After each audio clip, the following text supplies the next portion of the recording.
I'll say that again. Creation bears the image of God.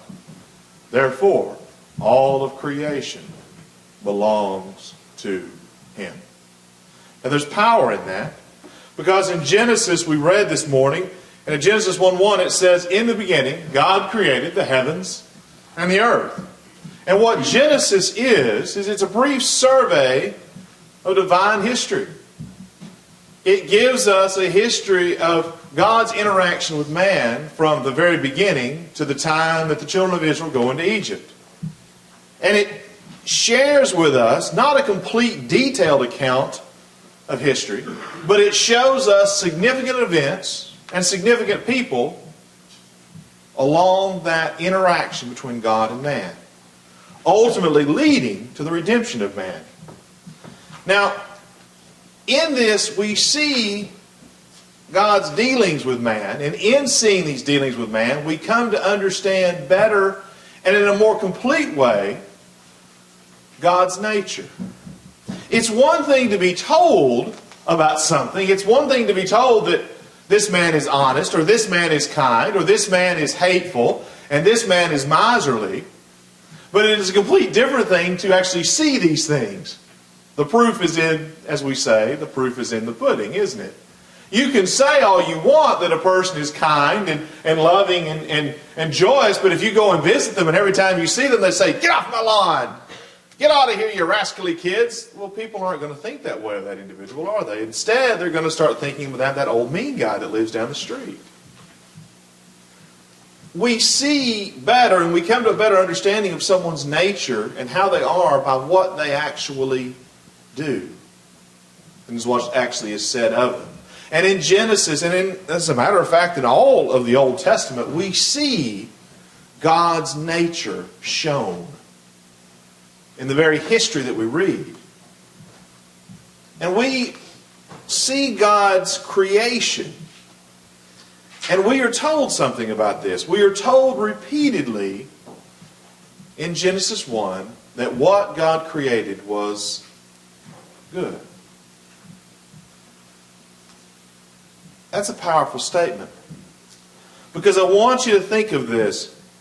Everything that God created, starting from day 1 to day 6, was declared good. And the things created on day 6 were declared what? Very good. Who was created on day 6, brethren? Adam. Humanity. We were. And we were declared by God to be very good. Where did we go wrong? In this, we began to learn not just about the nature of God, but also about the nature of man. Now, let's look at the creation. And bear in mind, in this back part of that, God talks about and says in verse 27, what does He say? So God created man in His own image. In the image of God He created him. Male and female He created them. God created humanity in His own image. And we see this, that the world around us reveals the nature of God as a creator, a preserver, and a lawgiver. Why does it do this? It does this, of course, because the world bears His image. Think. Paul declares, in speaking to and about the Gentiles, this is what Paul says. In Acts 4:14-17, he's speaking to the Athenians. And the Athenians had this shrine to the unknown God. And Paul says, I see that you're some translations will say superstitious, some will say religious, but they were concerned. They knew they had all of these different gods and they didn't want to make a chance to upset any one God.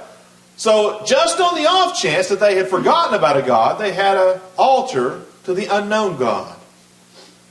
And Paul says, I'm here to declare to you this unknown God. And this is what he says. Yet He, God, did not leave Himself without witness. For He did good by giving you rain from heaven and fruitful seasons, satisfying your hearts with food and gladness. Later in Romans, in writing to the Romans and talking about Gentiles and how they could know God and how they ought to have known God, Paul writes this: "For what can be known about God is plain to them," that being the Gentiles, "because God has shown it to them." How, Paul? How did he do this? "For his invisible attributes, namely his eternal power and divine nature, have been clearly perceived ever since the creation of the world, in the things that have been made." Hold that in the back of your mind and answer a question: what on earth? Now, don't get into a discussion like my son did with me about chairs and tables and things like that. I'm talking in broader senses here. What on earth has not been created by God? Hold that answer in the back of your mind. And understand that everything that was created that we see, what does it do? It declares the power and glory of God. Right? Is that not what Paul just said? Hold that in the back of your mind. And let's push forward. The psalmist, in writing in Psalms 19, starting in verse 1, he writes this: "The heavens declare the glory of God, and the sky above declare his handiwork. Day to day pours out speech, and night to night reveals knowledge. There is no speech, nor are there words, whose voice is not heard. Their voice goes out through all the earth, and their words to the end of the world. In them he has set up a tent for the sun," or a tabernacle, "which comes out like a bridegroom and leaves his nature, and leaves his chamber, and like a strong man runs its course with joy." Creation, all of creation declares the power and glory of its Creator. Can we agree on that? Will you agree with me on that statement? Now, some of you are looking at me kind of funny, going, "Why are you being so specific about this?" Because I'm about to have you take a leap that you won't be ready for if I don't have you agree with me on this statement. Okay? So stay with me. We've established in Genesis all the creation is good, right? We've established that all that was created displays the image of God. We've established that all of creation declares the glory and power of God, right? All right. Now, continue with me. Last week, we also established a priority based on something, didn't we? And because we got visitors, I'll go back and describe that just for a little bit. We based a priority based upon an image and an inscription imprinted. Let's look at Mark 12, 16, 17. I know I used Matthew last week, but Mark tells the same story. Tells the same history. "And they brought a coin. And he said to them, 'Whose likeness and inscription is this?' They said to him, 'Caesar.' Jesus said to them, 'Render to Caesar the things that are Caesar, and to God the things that are God's.'" So, the logic was this: the coin bears the image of Caesar and his inscription. Therefore, the coin belongs to who? Caesar. Follow that logic. Now follow this logic. Now who does the world belong to that Caesar lives in? There's my leap. Are you still with me? Who does the very world that Caesar lives in? Who does that world belong to? Now, Pilate. We know who Pilate is. Pilate was the governor of Judea, right? Do you know what his actual position was? Where his authority arose from? He was appointed directly by Caesar. Now, Judea was not necessarily a place that you sent your top man. You actually sent somebody that was actually in a little bit of trouble, because this was a pestilential place to be. You didn't want to be here. You had all these crazy Jews that believed in this weird religion that didn't quite mesh up, and they were always in revolt, and problems were always there. There was all these strange diseases there. It was the back part of the Roman Empire. Yet Pilate's authority came from Caesar, right? Wrong! Ha! Trick question. Ha ha ha! I tricked you. Read with me. Look in John 19, 10 through 11. So Pilate said to Jesus, You will not speak to me? Do you not know that I have authority to release you and authority to crucify you? Pilate held in his hands the authority. Actually, he was the authority in Judea. Now, he had to make political alliances. He had to kind of finagle. He had to spin doctor, as we would say today. But the reality was, as far as Roman law went, he was it. And if he wanted to depose a king of Judea, he could. Now, he might have to answer for it later, but he could do it. And the Romans would back him up. If he wanted someone executed, if he wanted you grabbed off the street and he pointed at you and said, Isabella, that woman there, take her and have her executed. It'd be done like that. Mike, that man there, I don't like him. Take him out, have him executed. He looked at me funny. Bam! It would have been done just like that. No questions asked. He wouldn't have had to answer to anybody. Not anyone. Read with me further. Jesus answered him, you would have no authority over me at all unless it had been given to you from above.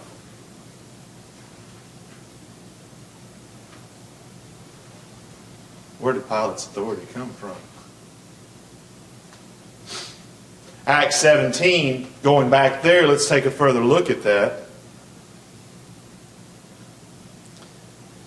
The God who made the world and everything in it, being Lord of heaven and earth, does not live in temples made by man, nor is he served by man's hands as though he needed anything, since he himself gives to all mankind life and breath and everything, and made from one man every nation of mankind to live on the face of the earth.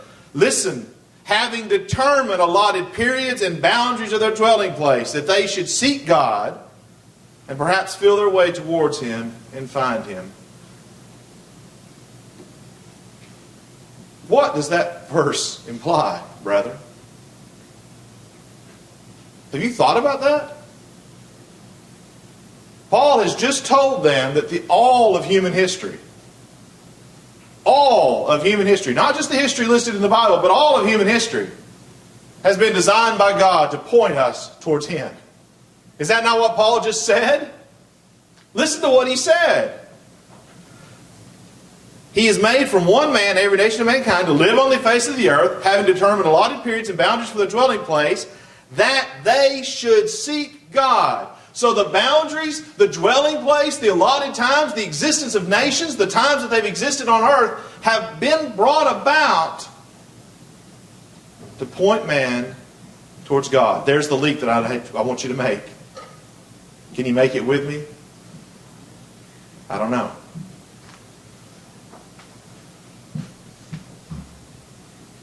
Which that, of course, brings us back to the beginning. In Genesis 1:1. In the beginning, God created the heavens and the earth.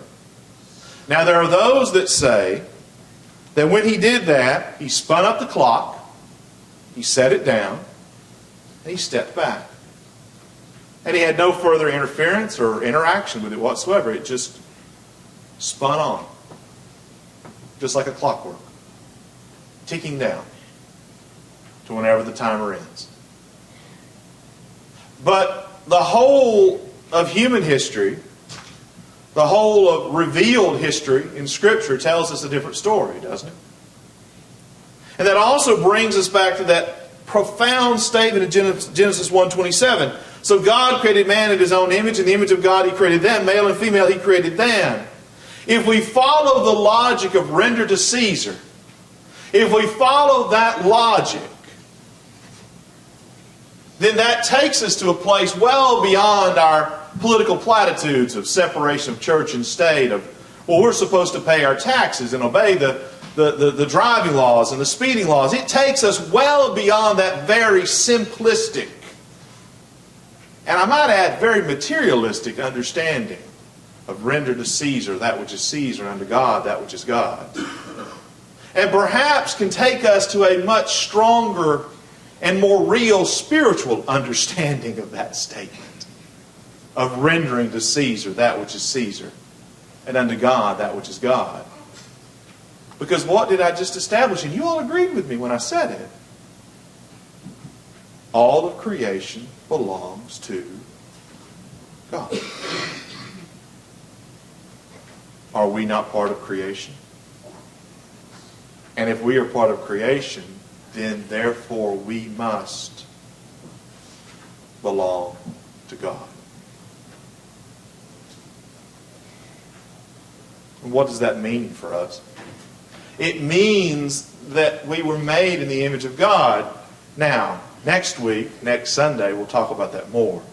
And what that means for us, what it means for my life to be made in the image of God. But understand this, that we are made in the image of God and we have a soul. And that soul was given to us by God. And it was made in the image of God. But, unfortunately, sin has changed that image for us. It mars it, if you would. You think of sin as a cancer that eats away at something, and a rust that eats away at the image. So the image, because of course all of creation was made in the image of God, it declares God's glory, it declares His power, and that's what my image ought to do. It ought to declare God's glory and it declares power. But the rust of sin has eaten away at that image. And it no longer comes through so clearly anymore, does it? How do I correct that? I can correct that through redemption, because I can be bought back. Ephesians 4:20 tells me, "But that is not the way you learn Christ, assuming that you heard about Him and were taught in Him as the truth is in Jesus, to put off your old self, which belongs to your former manner of life, and is corrupt through deceitful desires, and to be renewed in the spirit of your minds, and to put on the new self, created after the likeness of God, in true righteousness and holiness." It is to be washed in the blood of Christ and to become a Christian, a new creation, declaring and showing the image of God, showing both God's glory and His power for all the world to see. Would you do that this morning?